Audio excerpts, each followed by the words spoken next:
A atração a seguir é recomendada para todas as idades.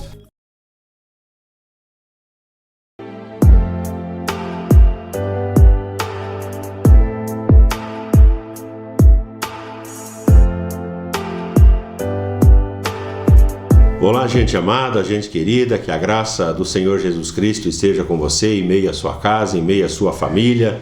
Sempre bom ter a sua audiência, sempre bom ter você como nossa companhia. Acompanhe sempre pelo canal do YouTube, Nova Era TV. Você pode acessar e dar lá a sua curtida, o seu joia. E vai ser sempre uma honra e uma alegria poder caminhar com você nesse sentido. 2 Coríntios capítulo 2, verso de número 14. Segunda carta do apóstolo Paulo aos Coríntios capítulo 2, verso 14. Ele diz: graças, porém, a Deus, que em Cristo sempre nos conduz em triunfo e por meio de nós manifesta em todo lugar a fragrância do seu conhecimento. Eu li o versículo 14 da segunda carta do apóstolo Paulo, no capítulo 2 aos Coríntios. Paulo esteve em Corinto entre 49 e 51 depois de Cristo, durante a sua segunda viagem missionária. Informação essa que você pode encontrar no livro de Atos, capítulo 18, do verso 1 até o verso 4. Ele ficou naquela cidade por 1 ano e 6 meses, capítulo 18 de Atos, verso 11. Nos dá essa informação: 1 ano e 6 meses de ministério, trabalhando, ensinando, discipulando, preparando liderança, enfim, usou a sua vida durante esse tempo para edificar aquela igreja. O que o apóstolo Paulo enalteceu aqui nesse texto? Em primeiro lugar, ele atribuiu a Deus as suas vitórias. Ele atribuiu ao Senhor, ele atribuiu a Deus as suas vitórias. Graças, porém, a Deus em Cristo Jesus, que sempre nos conduz em triunfo. As vitórias vêm por meio do Senhor Jesus. Nós precisamos aprender, e isso é de fato um aprendizado, a tributar ao Senhor todas as nossas conquistas. Não há mérito em nós. O mérito é do Senhor, que nos capacita, que nos unge.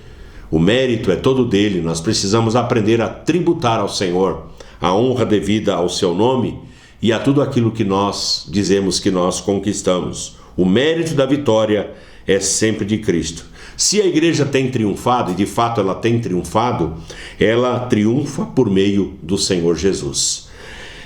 A igreja tem vencido por meio de Jesus, em primeiro lugar, os falsos profetas, e está sendo bastante complicado a gente viver a fé, viver como igreja. A cada instante, a cada momento se ouve notícias daqui e dali de falsos profetas, de falsos pregadores, de falsos mestres, de pessoas enganando pessoas, enganando igrejas.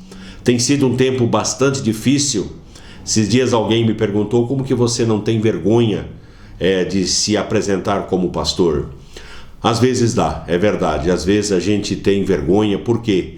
Porque a coisa está bem complicada. Nós vivemos um tempo de falsos pastores, de falsos apóstolos, de falsos mestres, enfim.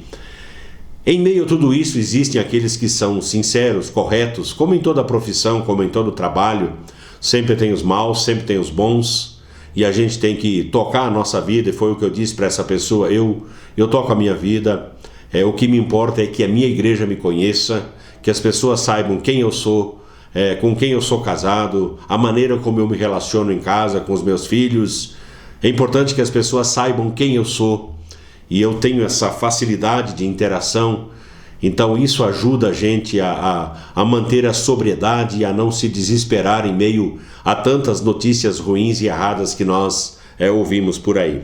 Então a igreja ela tem vencido os falsos profetas, ela tem vencido os ensinos errôneos, e a cada pouco surge alguém com uma revelação nova, com uma visão nova, com um jeito novo, e isso vai enojando a gente, porque a igreja ela tem que ser simples, ela tem que ser modesta, ela tem que refletir a imagem e a glória do Senhor Jesus, e não a imagem e a glória do homem. Eu sei que é muito difícil a gente falar sobre esse assunto, porque mexe, machuca, fere, e não é a minha intenção. Eu sempre digo que a igreja ela precisa ser simples, como o Senhor Jesus foi simples. Enquanto eu for pastor, eu vou tentar manter esta simplicidade no meu jeito, a simplicidade na minha fala, a simplicidade no meu pastoreio. A igreja, ela tem vencido as heresias, os ensinos errôneos, os ensinos errados, os propositalmente errados e os ensinos errados por falta de formação e de capacitação daqueles que pregam e daqueles que ensinam. Hoje é muito comum, o cara vai ali e se auto-intitula pastor, abre um comércio, abre uma igreja, abre aquilo, abre isso, não se prima mais por uma formação teológica, por um seminário bem feito. Eu, quando eu fiz a faculdade de teologia, foram quase 6 anos. É muito tempo, gente, contando estágio e tal. É muito tempo de formação, mas foi necessário.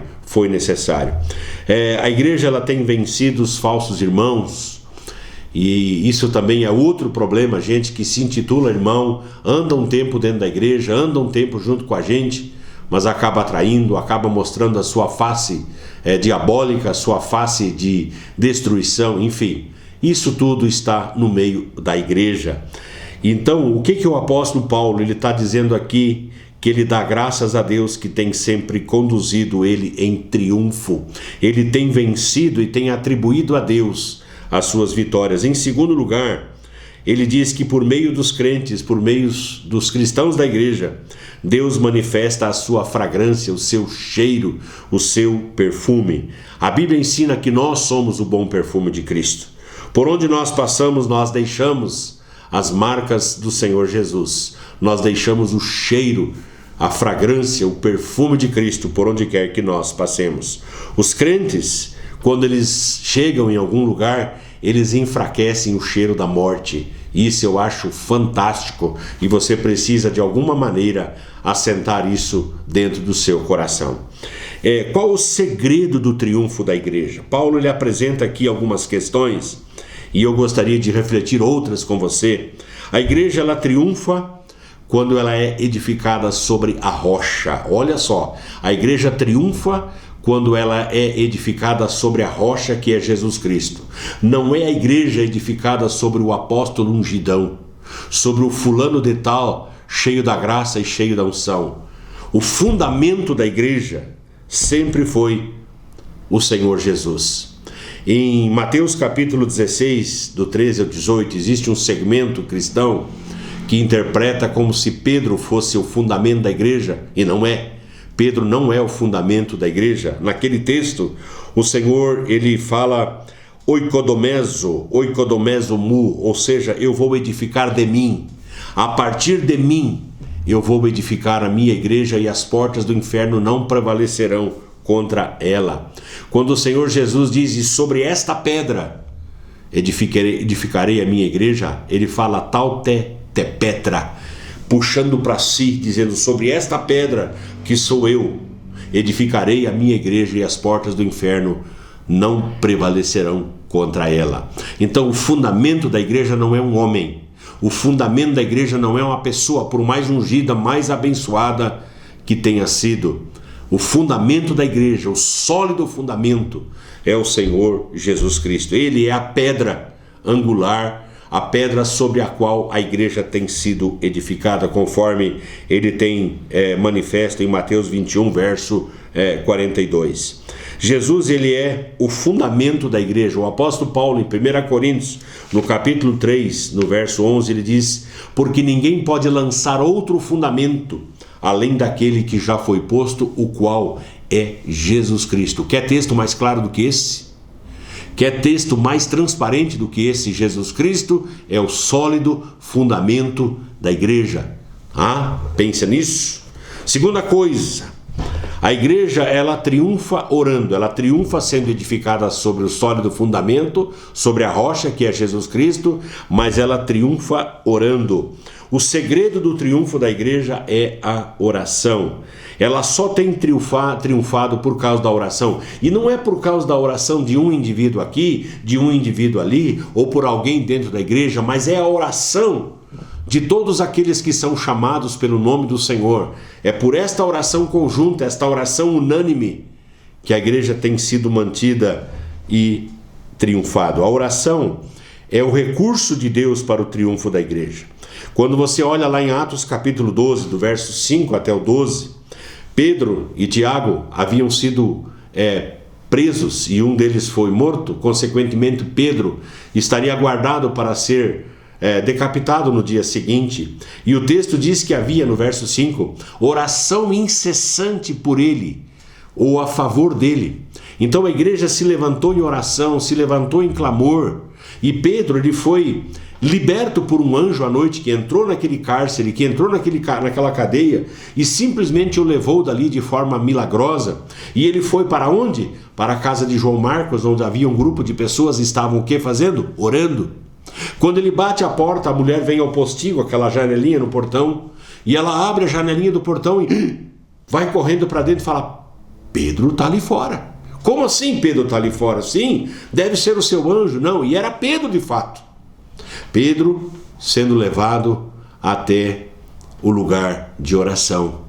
Então, quando há oração incessante, as coisas acontecem, os milagres acontecem. Se você quiser milagre na sua vida, na sua casa, na sua família, acho bom começar meio logo a colocar os seus joelhos no chão, a procurar uma igreja que ainda valoriza a oração. Nós temos igrejas por aí que nem Bíblia mais as pessoas levam. Está tudo lá no telão, passando tudo no telão. As pessoas não carregam, não portam mais uma Bíblia. Tem igrejas, e pasmem, eu estive durante as minhas férias numa igreja aonde não se orou, só se cantou. O pastor nem para começar a pregar, ele orou. Ou seja, nós nos bastamos, nós somos suficientes. E a Bíblia nos ensina que nós somos altamente dependentes do Senhor, e a nossa dependência é declarada pelo tempo da nossa oração, por quanto nós oramos, quanto nós buscamos a face do Senhor. Então a igreja triunfa orando. Colossenses 4, verso 2 diz: perseverai na oração. Efésios capítulo 6, verso 18, depois de elencar toda a armadura de Deus, as facetas da armadura de Deus que nós devemos tomar sobre si, o apóstolo Paulo selou aquele ensino dizendo: com toda oração e súplica, que é o que tem que acontecer na vida da igreja e na vida dos cristãos. Orar em todo o tempo, perseverar na oração, oração e súplica, né? Tudo quanto pedirdes, Mateus 21, 22, em oração crendo que recebereis, e será assim de fato. Então é orando que as coisas acontecem. Terceiro lugar, a igreja então edificada, triunfa edificada sobre a rocha. A igreja triunfa orando, e em terceiro lugar, a igreja triunfa por meio da palavra de Deus. A palavra de Deus é a mais poderosa arma de vitória. Onde ela deve estar? Salmo 119, verso 11. E esse foi um dos primeiros versículos que nós ensinamos os nossos filhos a decorar. Guardo no coração as tuas palavras para não pecar contra ti. Então o nosso coração é o lugar onde a palavra do Senhor ela deve ser guardada. Em Mateus capítulo 4, do verso 1 ao verso 11, nós temos o relato da tentação de Jesus, quando o inimigo se levanta e o tenta de todas as formas, e em cada investida do inimigo, o Senhor Jesus ele usava uma palavra do Antigo Testamento, um versículo bíblico do Antigo Testamento. E lá no final, no verso 11, quando ele vence, vieram anjos e o serviram. Então a palavra de Deus ela precisa estar nos nossos lábios. Ela é a nossa arma de vitória contra os ataques e as ciladas do maligno. Nós temos que ter isso em mente e colocar isso dentro do nosso coração. A igreja primitiva, ela vencia pela palavra. Atos capítulo 12, verso 24, Atos capítulo 19, verso 20, diz que a palavra crescia e ela prevalecia na vida da igreja. Então assim, se tem uma coisa que nós não podemos abrir mão, é do ensino da palavra. Nós não podemos abrir mão mais do que louvor. E eu não sou contra o louvor, presta bem atenção no que eu estou dizendo, eu não sou contra. Mas em muitas igrejas é uma cantoria para cá, uma cantoria para lá, e só canta aqui, só canta lá. Outras igrejas é só testemunho, vem um que tem uma oportunidade, outro tem uma oportunidade, e quando chega na hora de alimentar o povo, de alimentar o rebanho, aquela palavra pequena, é aquela palavra insignificante, aquela palavra que não produz impacto. E na igreja do Nazareno, na casa do Pai aqui em Lages, a palavra ela é pregada com autoridade. Nós pregamos a palavra porque o que edifica, o que constrói a vida de Cristo na vida de uma pessoa é a pregação da palavra. Não é o quanto se canta, não é o quanto se adora. Eu não sou contra, eu gosto e nós fazemos. Mas a palavra tem que ter o seu lugar principal. Presta atenção no que eu estou dizendo. Sem o poder da palavra, a igreja não triunfa.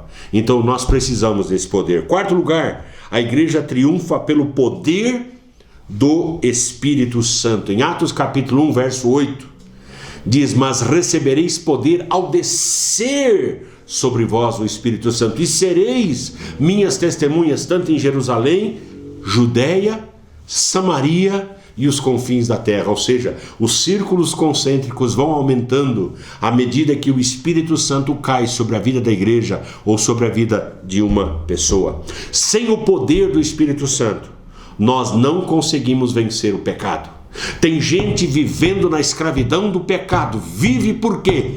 Vive porque não tem o poder do Espírito Santo, porque é o Espírito Santo quem mata, é o Espírito Santo quem fortalece a nossa carne para que possamos vencer as investidas, as tentações do pecado. A igreja, ela sem o poder do Espírito Santo, ela não vence o inimigo. Lucas capítulo 10, verso 19 diz: eis aí vos dei autoridade para pisar de serpentes e escorpiões e sobre todo o poder do inimigo, e nada absolutamente vos causará dano. Texto lindo, texto maravilhoso. Nós recebemos autoridade, nós recebemos poder quando o Espírito Santo desceu sobre nós. Nós recebemos a autoridade do alto para vencermos o poder do inimigo. Ele não tem autoridade sobre nós à medida que nós estivermos cheios da palavra do Senhor.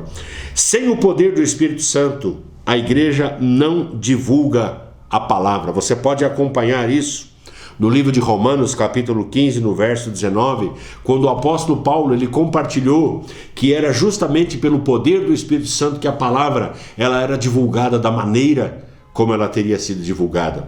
Paulo pedia oração para que o acesso à pregação, o acesso ao coração das pessoas fosse aberto e fosse proporcionado pelo Senhor.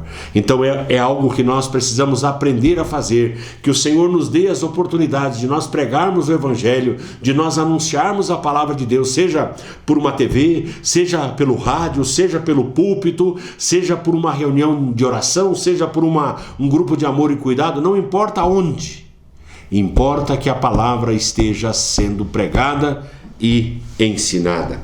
Em quinto lugar, primeiro, a igreja ela só triunfa se ela for edificada sobre a rocha. Segundo lugar, a igreja só triunfa se ela estiver orando. Terceiro lugar, a igreja só triunfa se ela estiver alicerçada sobre a palavra de Deus. Em quarto lugar, a igreja só triunfa se ela estiver sendo comandada pelo poder do Espírito Santo. E em quinto lugar, a igreja triunfa caminhando pela fé. Nós vencemos pela fé.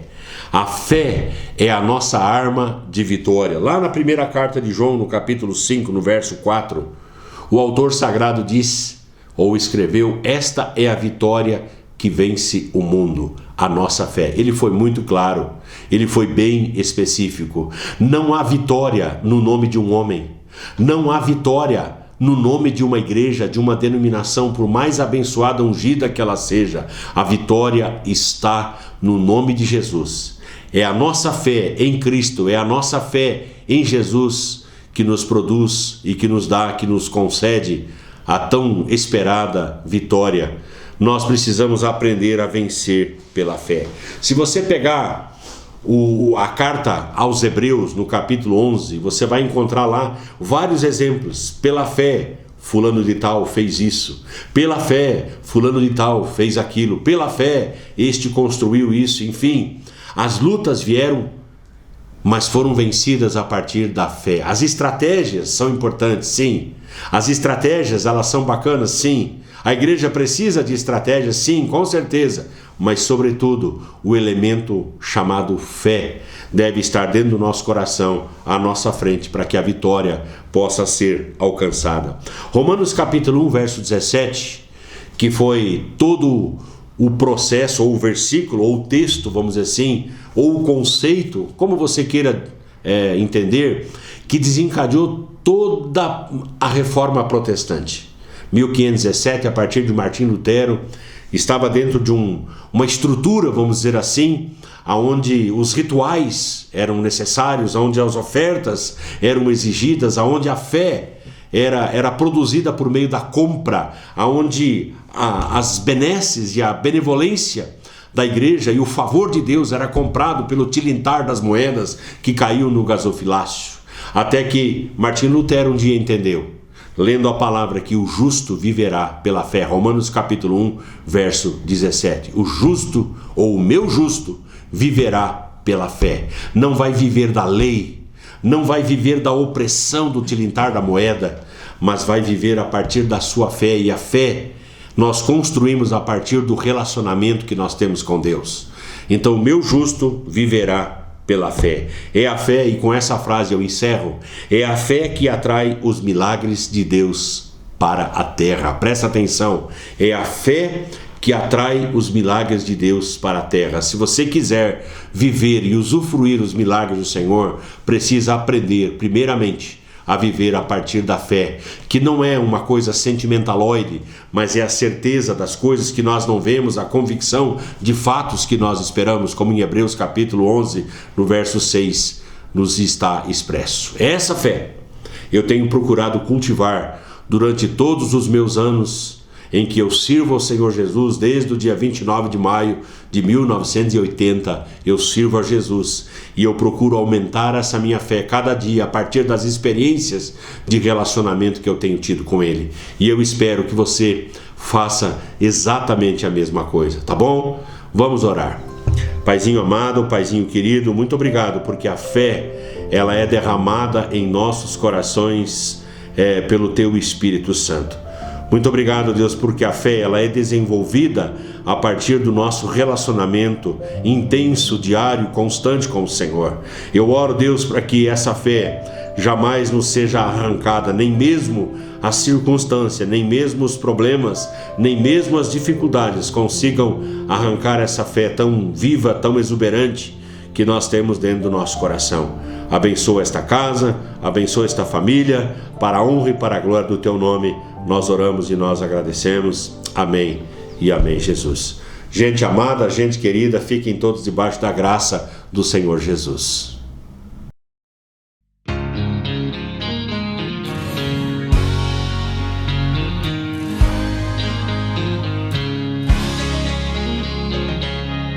Eu sirvo um Deus que faz milagres todo dia. Ele é o Deus que faz sinais e maravilhas.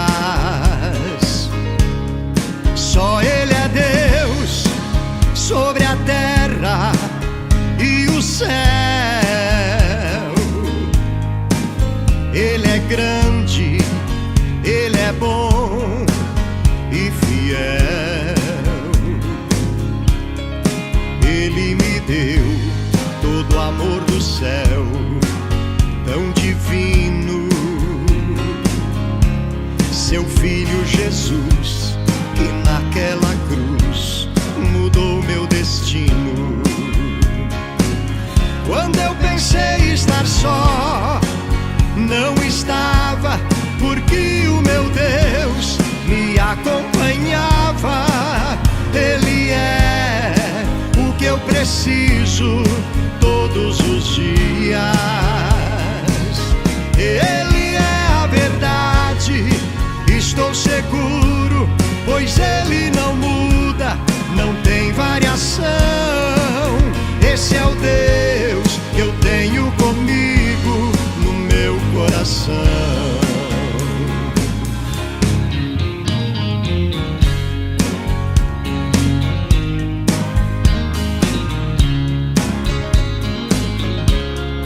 Eu sirvo um Deus que faz milagres todo dia. Ele é o Deus que faz sinais e maravilhas. Só Ele é Deus sobre a terra e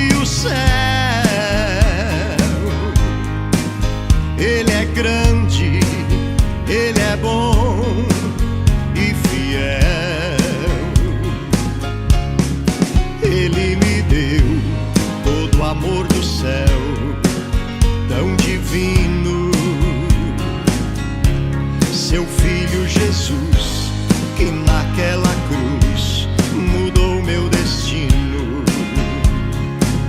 Quando eu pensei estar só, não estava, porque o meu Deus me acompanhava. Ele é o que eu preciso todos os dias. Ele é a verdade, estou seguro, pois Ele não muda, não tem variação. Esse é o Deus que eu tenho comigo no meu coração. Quando eu pensei estar só, não estava, porque o meu Deus me acompanhava. Ele é o que eu preciso todos os dias. Ele é a verdade, estou seguro, pois Ele não muda, não tem variação. Esse é o Deus